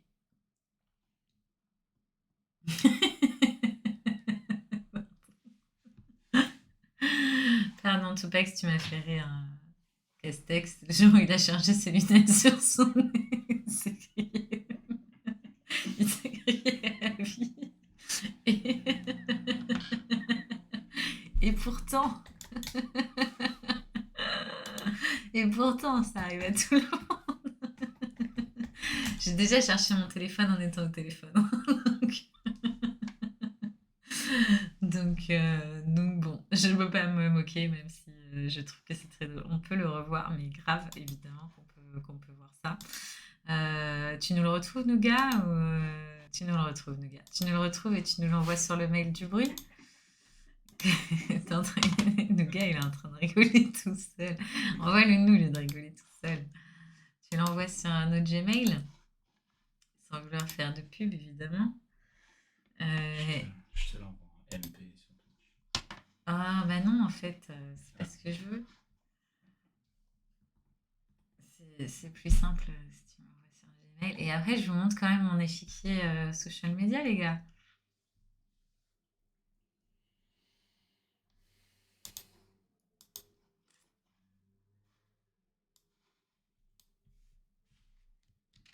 Attention, attention, ça arrive.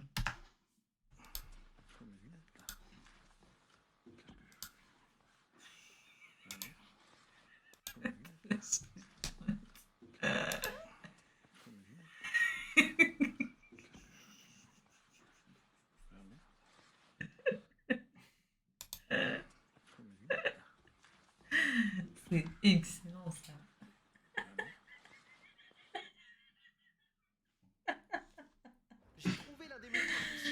Ah, c'est excellent. Pardon. Je suis en larmes. Hein. Je t'arrête une dernière fois, du coup, le temps de sécher mes larmes.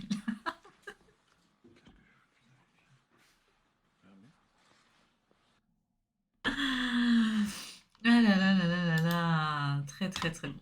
Voilà, très très très très bon. Merci Tupac pour ce rappel. C'était très agréable de revoir Castex faire ça. Quel homme n'empêche. Ah non, c'est vrai que ce moment, je pense qu'il faut se le remettre, tu vois, peut-être une fois par mois, on va se la remettre cette vidéo parce qu'elle est vraiment excellente.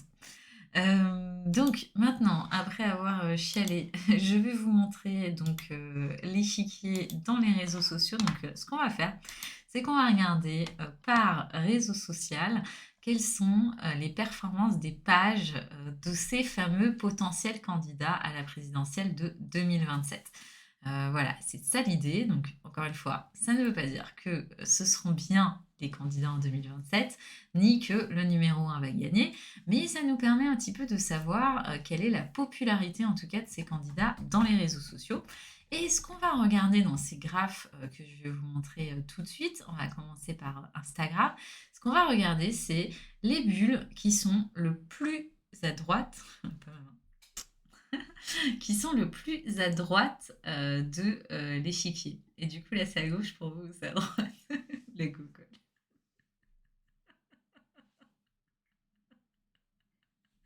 Bon. Non, mais je sais pas comment on retourne la caméra, tu vois. Du coup, je suis pas sûre que quand je vous montre là, si ça, c'est bien la droite pour vous. Je pense pas. Je pense que c'est ça la droite pour vous. Quoi? Oui, mais ce qui est important, c'est de savoir. En tout cas, de toute façon, je vous montrerai avec la souris. Mais ce qui est important de retenir dans ce graphe, c'est plus on est en haut et plus on est à droite, plus on est puissant. Voilà. Parce que plus on est à droite, plus on récolte de l'engagement, donc ça veut dire des commentaires, des likes, et plus on est en haut, et plus on a d'abonnés, donc finalement une portée a priori conséquente. Et la taille du rond, elle, va nous donner une information sur l'activité de la page. Donc plus ce rond est gros, plus cette page est active, plus ce rond est petit, moins cette page est active. Donc, si j'ai un petit rond qui a énormément d'engagement et énormément d'abonnés, ça veut dire que sans poster énormément, cette personne récolte de l'engagement et des abonnés. Donc, le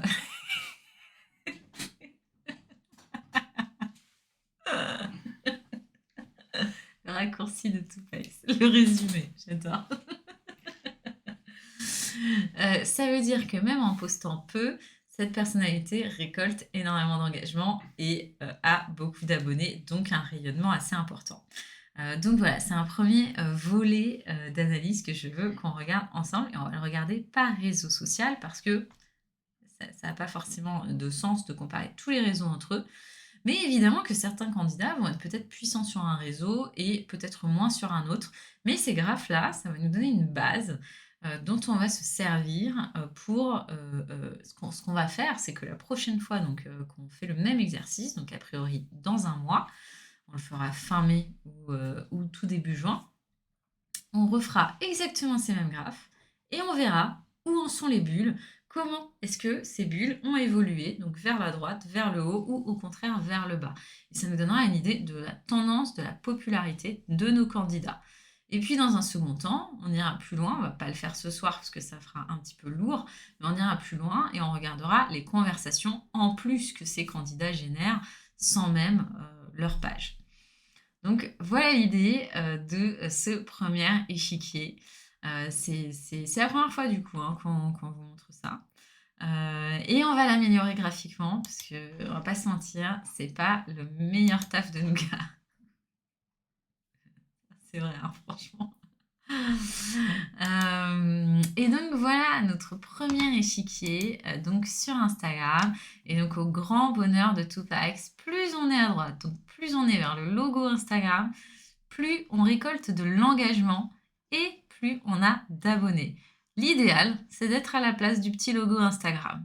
Donc là, ce qu'on remarque sur le réseau social Instagram, on est sur les données donc depuis début janvier. L'idée, c'était de couvrir un peu tout ce qui s'est passé depuis la rentrée et la réforme des retraites. Ce qu'on remarque, c'est que sur Instagram, notre Ruffin, il a la cote. Et d'ailleurs, Ruffin, on en parle énormément comme étant le potentiel successeur de Jean-Luc Mélenchon aujourd'hui. C'est ce que les sondages en tout cas annoncent que Ruffin serait le meilleur candidat pour la France insoumise pour prendre le plus de voix, notamment à Marine Le Pen.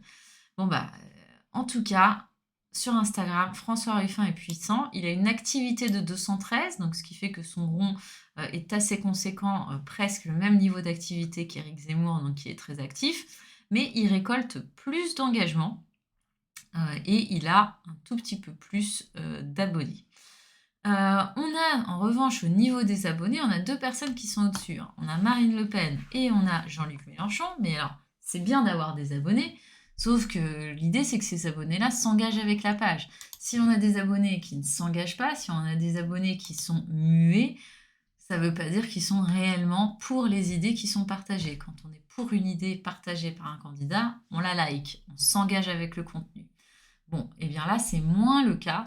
Mélenchon est puissant, hein, attention, mais c'est moins le cas pour un Jean-Luc Mélenchon ou pour une Marine Le Pen, même s'ils ont plus de 300 000 abonnés sur Instagram. Alors, ce qu'on remarque, c'est que Bernard Cazeneuve, qui est annoncé comme le candidat du PS, est très, très, très, très, très, très loin, que ce soit en termes d'engagement, en termes d'activité, en termes d'abonnés. Voilà, on est sur un compte qui est pour l'instant assez inexistant. Idem pour Édouard Philippe, qui a de l'abonné. Pour le coup, il a pas mal d'abonnés, il a plus de 200 000, mais il ne s'exprime pas aujourd'hui. Son compte est assez muet. et donc il ne récolte pas d'engagement. Pour le coup, on ne peut pas récolter d'engagement si on ne poste pas, c'est impossible. On ne peut pas récolter des likes, des partages et des commentaires si on ne poste pas un contenu d'abord. Donc c'est ce que je vous disais un petit peu quand je vous expliquais que Édouard Philippe, en tout cas, se fait très très très discret dans les réseaux sociaux. D'ailleurs, il est assez discret dans les médias en général, hein, même si c'est un petit peu exprimé sur ces sujets d'alopécie, il reste quand même assez discret. D'ailleurs, il s'est à peine prononcé hein, concernant la réforme des retraites, il s'est pas mouillé, donc voilà, très discret. Et puis une Marine Le Pen qui est pas très active non plus, hein, donc qui récolte ici pas beaucoup d'engagement, mais qui n'est pas très active, donc à voir quand elle sera plus active.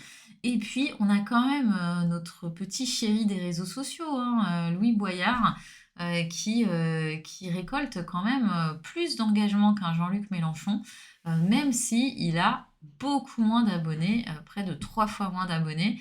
Voilà, il récolte quand même plus d'engagement. Donc il a un compte qui quand même est assez puissant. Et de toutes les façons, on l'a vu sur le sujet de la réforme des retraites, il est monté, monté, monté, surtout sur des réseaux jeunes. Et Instagram est encore considéré comme un réseau jeune, même si ce n'est évidemment pas le plus jeune. Donc voilà pour Insta. Ce qu'on retient pour Insta, c'est que Ruffin est très puissant. Et Zemmour quand même également. On va, on va regarder maintenant un autre réseau social. On va regarder Twitter. Et sur Twitter, alors sur Twitter, pour le coup, Ruffin n'est plus à la première place. Zemmour reste assez puissant en termes d'engagement. Mais c'est vraiment Louis Boyard hein, qui est le numéro 1 en termes d'engagement. Avec 187, donc il est quand même assez actif, plus actif qu'un Jean-Luc Mélenchon. Alors il a peu d'abonnés par rapport aux autres, mais ce sont des abonnés qui s'engagent. Donc il a une communauté qui est encore derrière elle, contre des Mélenchon, des Marine Le Pen qui ont forcément plus d'abonnés. Ils sont là depuis beaucoup plus longtemps, donc ils ont amassé énormément d'abonnés au fur et à mesure du temps. Mais qui peut-être aujourd'hui ne les suivent plus vraiment, ont des comptes Twitter morts, ne se connectent plus et donc ne s'engagent pas avec leur contenu.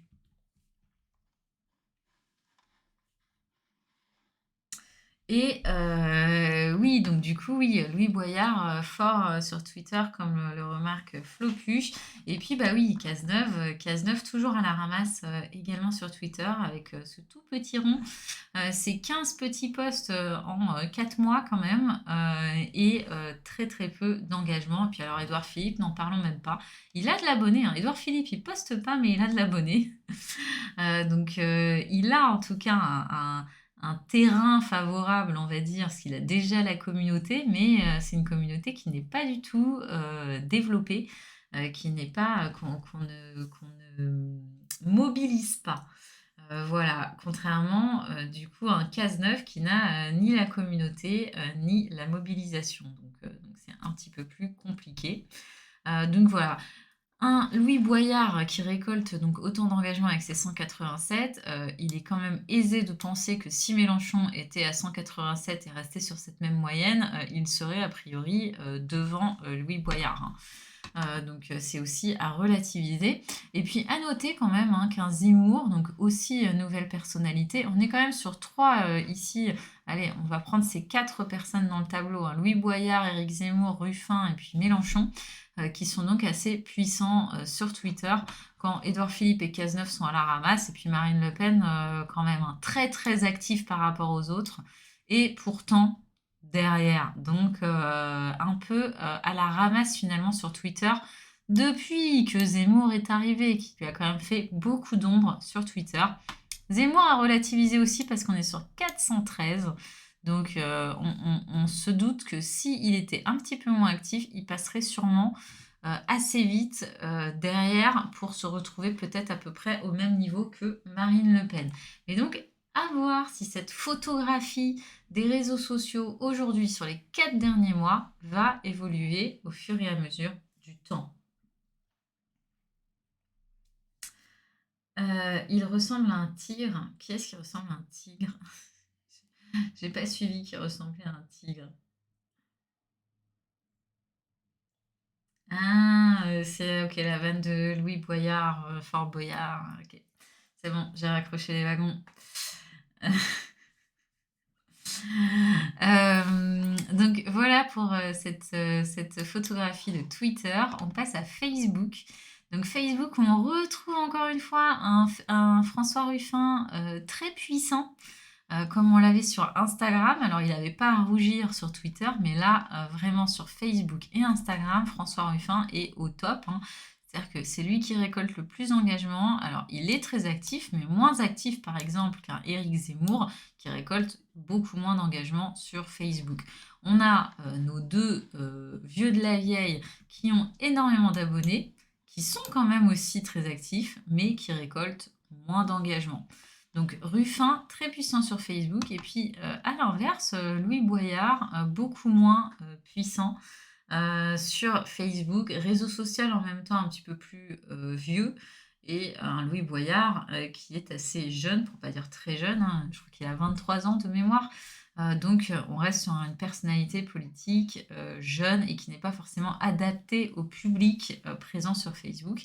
Et encore une fois, un Édouard Philippe complètement à la ramasse, c'est très simple, aucun post, je crois, si, d'ailleurs on a mis 0, mais je crois qu'il y a eu un post en mars, et c'était le premier post depuis décembre, et donc en gros il poste une fois tous les 3 mois, donc on est sur une moyenne de 0, et du coup de 0 engagement aussi.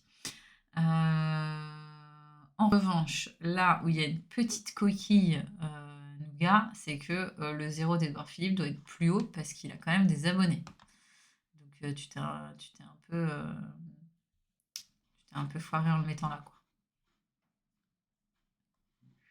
Mais c'est pas grave, ce sera corrigé pour la prochaine fois. Nougat ne peut pas faire des vannes excellentes et des graphes corrects. Ce serait pas possible. Donc maintenant, on va regarder sur TikTok. Et là, évidemment, sur TikTok, on retrouve notre Louis Boyard qui est numéro 1 en termes d'engagement, même si on a Mélenchon qui, lui, en termes d'abonnés, est beaucoup plus puissant qu'un Louis Boyard, mais aussi beaucoup moins actif. Et puis, pour le coup, François Ruffin, Éric Zemmour sont, eux, très très bas dans l'échiquier. Tout le monde n'a pas encore ouvert son compte TikTok, donc c'est pour ça qu'on n'est que sur ces 5 personnalités. On attend un petit peu, j'imagine que les autres quand même vont très vite y arriver. Donc ce qui est intéressant quand même de voir ici, hein, c'est François Ruffin qui est quand même une surprise. En tout cas, je vous avoue que moi, je ne m'attendais pas à retrouver François Ruffin aussi puissant. Ah bah merci Tupac, hein. À avoir un François Ruffin aussi puissant sur des réseaux comme Instagram, Facebook et même Twitter où il n'a pas non plus à rougir. Donc François Ruffin, pressenti quand même hein, comme étant la relève de Mélenchon. Faut que je vous trouve où j'ai vu ça, mais c'est dans un sondage. Et d'ailleurs, vous voyez, dernier article là, Mélenchon réfute toute rivalité avec Ruffin pour 2027. Ce match n'existe pas. Le match avec François Ruffin n'existera jamais.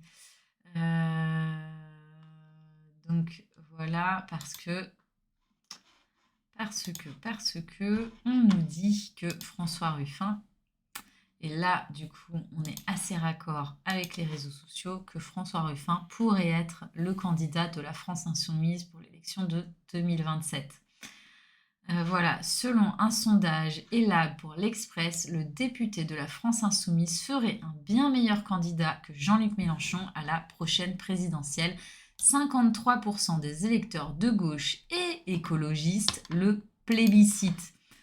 À noter, là pour le coup, les réseaux sociaux sont en adéquation avec les sondages concernant la France insoumise, étant donné qu'on voit que oui, François Ruffin est puissant aujourd'hui dans les réseaux sociaux, Mélenchon l'est aussi. Mais François Ruffin a une longueur d'avance sur ces derniers mois concernant les performances de ses pages. J'ai plus l'impression que c'est Mélenchon qui veut refiler le bébé à Ruffin plus que Ruffin qui veut se présenter. Toi, tu connais personnellement Mélenchon, quoi. Il est venu te voir et t'as vraiment l'impression que Mélenchon, il veut raccrocher les gants? Moi, j'ai pas l'impression. Ah non, non, non, non, non. Mais que c'est lui qui, dans les suiveurs, c'est lui qui a les faveurs de Mélenchon. Ah oui, oui, ça, c'est possible, oui. Mais j'ai pas le sentiment qu'un Mélenchon ait envie de céder sa place. Après, on verra. Peut-être aussi qu'il serait un petit peu forcé. Mais oui, il est forcément plus rassembleur qu'un Mélenchon parce que il paraît quand même, il est moins virulent, il a moins de casseroles, il n'a pas des La République c'est moi, il n'a pas cette colère, cette colère folle, hein, j'ai envie de dire, que Jean-Luc Mélenchon n'arrive plus à contenir, que Mélenchon avait réussi à contenir au début de la présidentielle de 2017 et que Mélenchon n'arrive plus du tout à cacher. Donc François Ruffin n'a pas ce côté flippant, en tout cas aujourd'hui dans l'opinion française. Et donc j'en viens, vous m'avez pas proposé de personnalité de la gauche pour l'instant. C'est le moment, si vous avez donc une personnalité de la gauche qui vous vient à l'esprit, de la gauche modérée, qui pourrait être un candidat peut-être à la place d'un Bernard Cazeneuve en 2027, n'hésitez pas à nous le proposer. Parce que là, je vais vous montrer donc un candidat qu'on a trouvé et donc qu'on a placé sur ces mêmes échiquiers que vous venez de voir. Et donc un candidat qui, selon les réseaux, est quand même très puissant. Pas du tout. C'est pas du tout le moment du kiff, de fif, n'importe quoi. Ah. Non, non, mais c'est un compte effectivement dont je voulais qu'on parle parce que je le vois monter dans les réseaux sociaux et donc je trouve qu'il est intéressant à suivre.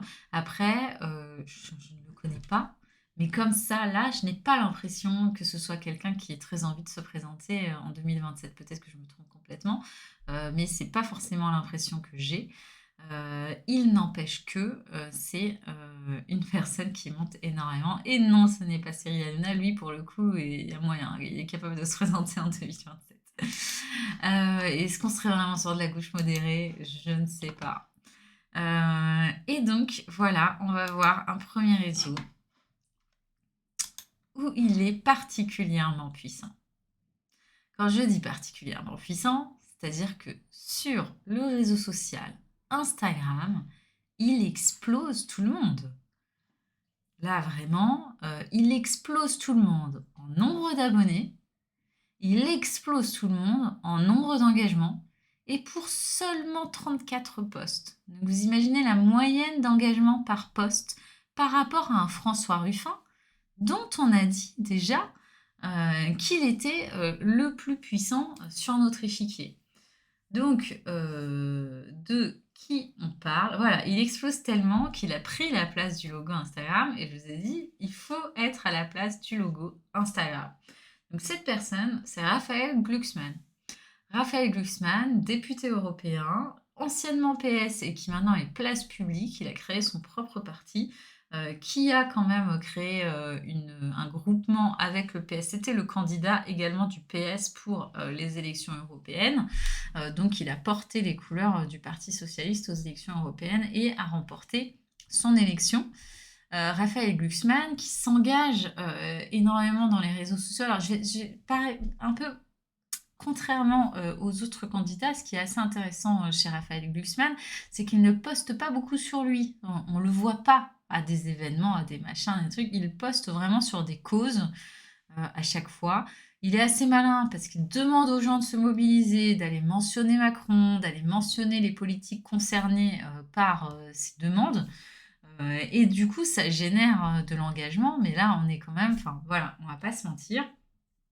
Ce candidat explose les autres sur cet échiquier, en tout cas sur Instagram. Donc oui, selon moi, candidat à suivre de la gauche modérée, à voir ce qu'il va faire de cette communauté. Il a plus de 700 000 abonnés sur Instagram, ce qui est près de 3 fois plus qu'un Mélenchon, qu'une Marine Le Pen, et je ne parle même pas des autres. Donc clairement, clairement à suivre. Et Marie de Léa Salamé. Et c'est pour ça qu'on vous a fait une petite boutade en début d'émission sur Léa Salamé et tout le bien qu'en pense Nougat, s'il a envie d'assumer dans les réseaux sociaux. Alors, donc je vous ai montré Instagram, mais il est aussi sur Twitter et il est aussi sur Facebook. Donc on va voir s'il fait la même performance dans les autres réseaux sociaux. Ce n'est pas le cas. Voilà, sur Twitter, il est beaucoup plus bas, mais un peu trop bas. Donc je ne sais pas ce qu'a fait Nougat, mais il n'a pas compté les abonnés encore une fois.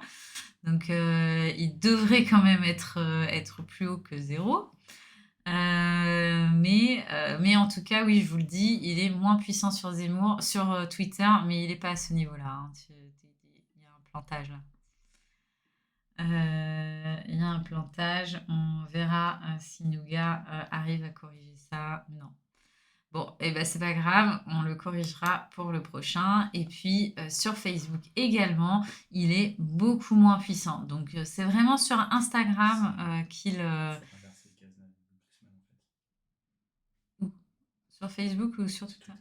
Sur Twitter, il faut inverser Glucksmann et Cazeneuve. D'accord, donc Glucksmann est ici sur Twitter, donc il est quand même au-dessus d'un Cazeneuve et d'un Édouard Philippe en termes d'engagement.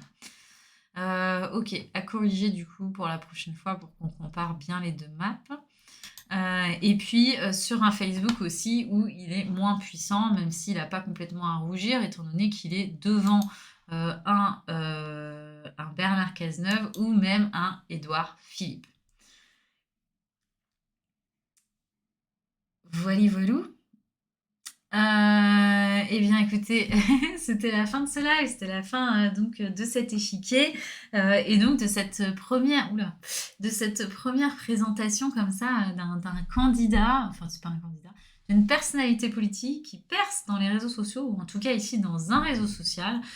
Et donc l'idée, ça va être aussi de suivre les performances de ce candidat et pas de ce candidat, de cette personnalité politique et de voir jusqu'où il peut aller, s'il va aller quelque part, ou s'il va continuer avec son mandat européen sans demander son reste. Je voudrais juste quand même, avant de clôturer, vous montrer quelques-uns des posts assez emblématiques de ces derniers mois de Raphaël Glucksmann pour que vous ayez une idée de ces sujets donc, sur Instagram. Donc là, voilà un premier post. Papa, ils ont prononcé les peines. Je suis condamnée à mort, mais ne le dis pas à maman. Mohamed Mehdi Karami a été exécuté ce matin. Sayed Mohamed Hosseini a lui aussi été pendu ce matin. Répétons leurs noms, diffusons leurs visages, faisons connaître leur supplice et continuons le combat pour sauver les autres innocents injustement condamnés à mort. Voilà le type de contenu que diffuse Raphaël Glucksmann. Ici, voilà ce qu'est l'extrême droite. Retourne en Afrique, voici les propos racistes tenus aujourd'hui par un député RN contre un autre député de l'Assemblée nationale. C'est une honte, on s'en souvient, ça c'était en novembre, donc un petit peu vieux, mais voilà, qui a récolté aussi 128 000 likes. Ici, c'était le 30 janvier, ils étaient 6 hommes et une femme en uniforme de militaires érythréens. Ils sont entrés dans ma maison à 17h. Les 6 hommes m'ont violée à tour de rôle devant mes enfants. Ils ont battu les petites de 6 et 10 ans. Ils les forçaient à regarder. On est sur beaucoup de témoignages. Il l'a beaucoup fait voilà, pour l'Éthiopie. Il l'a fait aussi beaucoup pour les Ouïghours en Chine. Beaucoup de témoignages comme ça, assez marquants, qui récoltent évidemment beaucoup d'engagement. Il a été vraiment très actif sur les Ouïghours, sur les Afghans également, qui en tout cas, dont il propage le combat dans les réseaux sociaux de façon assez active. Donc bah voilà pour ce live et voilà pour cette personnalité politique dont on peut quand même peut-être de plus en plus entendre parler au vu des scores en tout cas qu'il fait sur Instagram qui sont vraiment démesurés par rapport aux autres personnalités politiques aujourd'hui. Et ça, c'est une info qu'on trouve nulle part. Donc je trouvais quand même intéressant de la partager avec vous. Voilà, c'est terminé pour ce soir, pour ce live. Merci beaucoup, beaucoup, beaucoup de nous avoir suivis. C'était très cool de passer cette soirée avec vous. Et puis, bah, on se voit la semaine prochaine. Même si c'est férié, on devrait être là. Donc, restez branchés. Et puis, bah, si jamais on n'est pas là lundi, on sera là mercredi. Mais je pense qu'on sera là lundi, hein, nous gars. Je pense qu'on va se faire le live du lundi, même si c'est férié, parce que de toutes les manières, on est là et on espère juste que vous serez là aussi. Eh bien, c'était un régal de parler avec vous. Oui, oui, oui, il a aussi parlé, je réponds vite fait à Tupac, oui, oui, il a aussi parlé de la réforme anti-retraite et donc des manifestations anti-Macron. Il en a parlé assez récemment. C'était aussi dans les sujets les plus engageants. Mais je voulais vous montrer des thématiques un petit peu plus éloignées de ce qu'on voit tout le temps, quoi. Euh, mais oui, oui, il en parle. Et bah, excellente soirée. Merci beaucoup de nous avoir suivis. À très très vite. Reposez-vous bien. Et merci encore d'avoir été là. On passe vraiment de très bons moments avec vous. Et la semaine prochaine, Nougat vous fera une autre vanne. Je l'espère aussi bien que celle d'aujourd'hui. Voilà, bisous bisous. Salut tout le monde.